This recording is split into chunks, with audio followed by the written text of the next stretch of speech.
With a burden to answer the question how, this is the podcast series of the Complete Youth.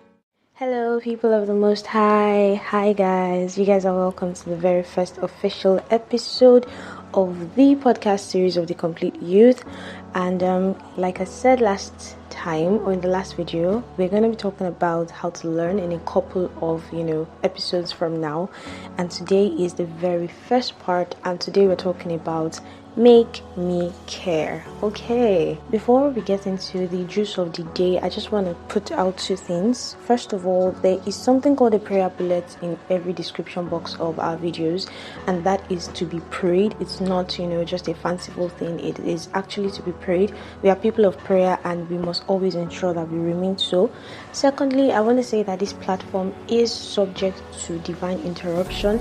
That means that even if I say, okay, we're going to be looking at this couple of topics in the next few episodes, if I get inspired or instructed otherwise, it means that we're going to change the course and we're going to please Abba as always. Praise God. All right. Moving into the juice of today, guys. So I am going to be telling you a couple of ways to ensure that you care about what you learn about, because that is the core, the very first core about learning and learning effectively. A lot of times we neglect this fact, and it is very obvious to say that if you don't care about something, you're probably not going to remember it. The reason why you sit with a friend and you remember what they've told you about themselves is because you care about that person, and then what they said really mattered to you. But if you hear a conductor talk about so many things, you probably never would give it a second thought, because this person is not in your personal space and you definitely don't care what this person is saying. Alright, so I attended a program earlier this year called Professors Without Borders by the grace of God. It was the very first time that this program was brought to Nigeria. It's a UK based program and it is headed by a couple of people. We had amazing people like Rachel Warnick, Bob Eckert, Yetunde Odunsi, Mrs. Titi, and I've forgotten some other people's names, but then it was a really awesome team, and their aim is to ensure that they modify education and make it as beautiful as possible. So how did they make us care during this program? The very first thing I noticed is the fact that they did not use conventional topics. What do I mean by conventional topics? I'm talking about regular things that we hear every day.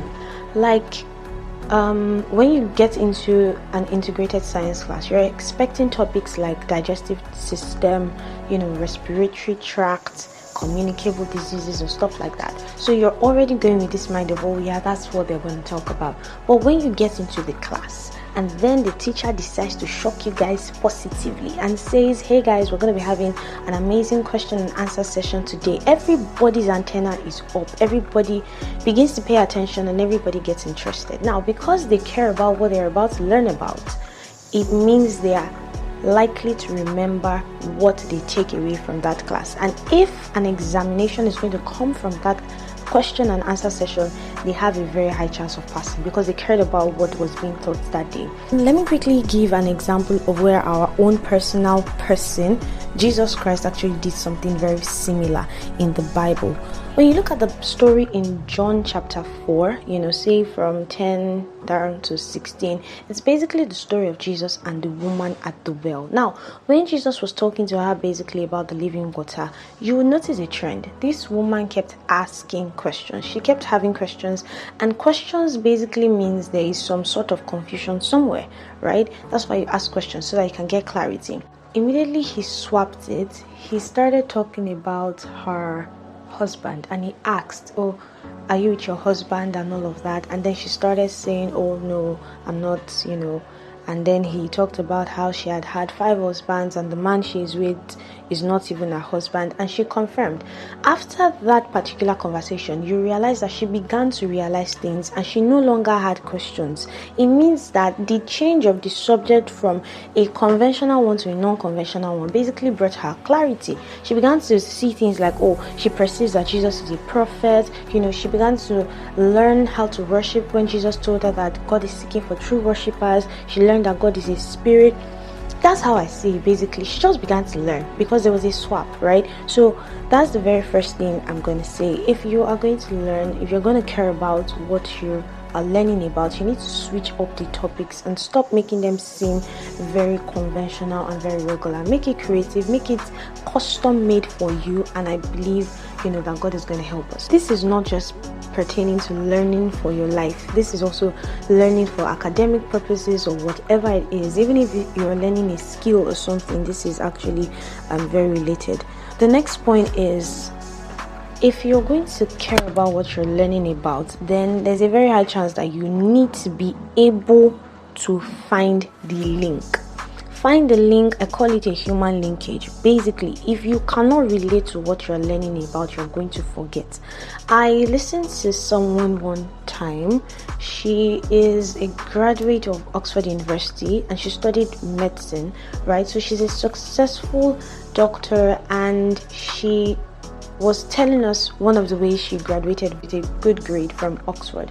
And she said one of the things she does is she doesn't necessarily immediately look into the textbook when a topic is mentioned. She tries to look for news. Say we're talking about brain dysfunctions. Instead of her to go into her textbook, the very first thing she would do was to actually check out, news, celebrity gist about somebody that had brain dysfunction, why they had it, what happened when they had it, and this automatically creates a form of empathy in her, makes her care about it, and now she can read the textbook. And when she's reading the textbook and she begins to see scientific terms, she's able to place the story with what she's saying in the textbook. So you first of all came from a place of empathy before you got to a place of fact. So you have to move from empathy to fact, right?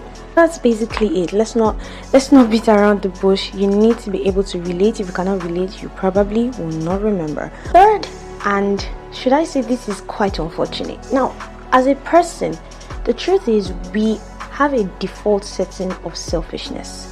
If you are praying, you most likely pray for yourself 90% of the time, except you are taught otherwise, and you're told, it's right for you to intercede for your leaders, intercede for the body of Christ, intercede for your family members. You most likely will just be praying for you, because the thought is, my own problem have not even finished. How will I start thinking of somebody else? And I get it. It's very, very logical. But then, in terms of learning and in terms of being able to care about what you're learning about, you need to actually apply that principle of selfishness. It's something I like to call make yourself the subject of the formula. This was something that, the PROWIBO team, Professors Without Borders team, put into practice. They basically make the students the subject of whatever we were learning. So we were very interested because we're the ones that were put into consideration the most. You need to put yourself into consideration the most, right?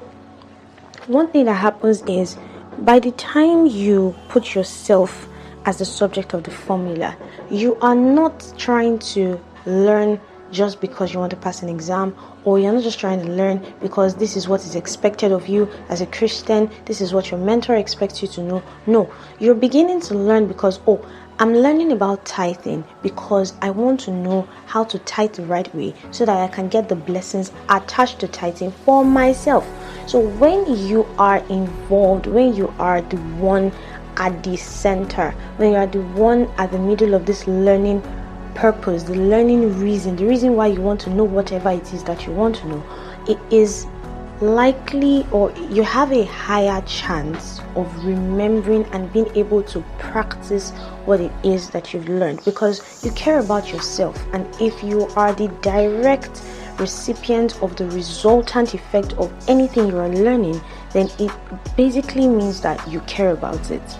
Another thing I like to point out is, personally for me, when I'm learning things related to content creation or podcast or design or tech equipment and things that I love, basically, I don't need to write stuff down because I just care about it an awful lot, and it means that there's a very high chance for me to remember. Even if I don't remember it word for word, quote unquote, I'm able to see the context behind whatever it is that I had learned, and that is simply because I cared about it. So, right, what have we said today? We said 3 basic points. First of all, if you want to care about what you're learning about, change the topic away from being a regular and conventional one to a more creative one that is tailored and custom made for you. Secondly, you need to find a human linkage. You need to be able to relate on a human basis and see it from a human point of view. Thirdly, you need to make yourself the subject of the formula, because if the learning result is related to you, you're definitely going to care about what you're learning about because you care about yourself. All right, that basically is it. That brings us to the semi-end of this particular episode. If there's something you think makes you care about what you're learning about that was not mentioned, please drop it in the comments. We would like to see it. We'd like to learn more.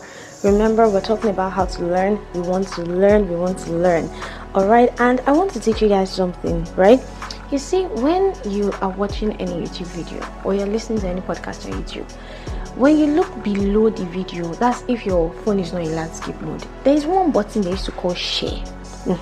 Now when you hit that share button, you see options like copy link and all of that. See, copy the link and share to people. Yeah, share to people. This is not how to learn where you're going to apply selfishness. So we don't want selfishness here. Well, people that share. Sharing is caring. So now that I've taught you how to use the share button, please kindly use it. Subscribe, hit the notification bell, and this is me, Modenuola, basically telling you how to ensure you care about what you learn about. And till the very next episode, take care of you and stay blessed. Bye.